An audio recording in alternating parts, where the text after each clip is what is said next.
ඔය දැන් කපාගෙන යන මං ගහන එක නේ මං පෙන්නුවේ. දැන් අපිට පුළුවන් මේ තව කවුරු හරි සපෝට් එකකට ඉන්නවනම් ඒකමෙත් පෙන්වන්නම් මම.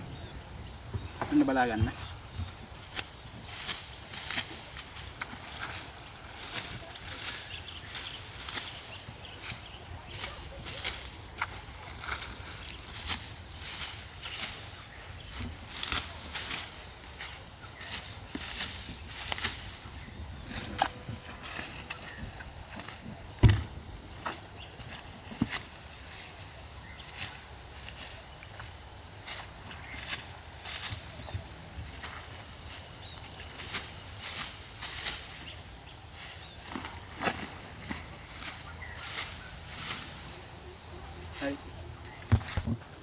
හරි දැන් අපි දැන් මේ කපාගෙන යන කෙනා මෙහෙම දාගෙන යනවනේ.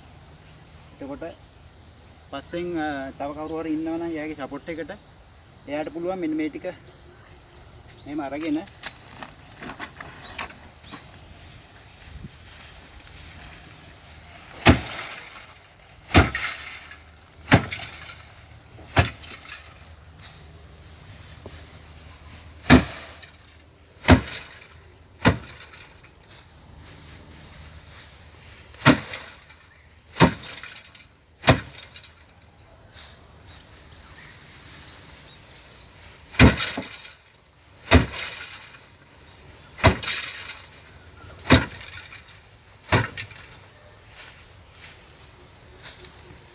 ඒක මේ ලේසි. ඒ කියන්නේ තනියෙන් කපනවා නම් තනියෙන් ඉන්නවා නම් තමයි කපාගෙන යන ගමන් ගහගෙන යන්න ඕන. නැත්තම් කපාගෙන යන ගමන් තව කවුරු හරි මේකට ගහගෙන ඉන්න පුළුවන්. හරිද?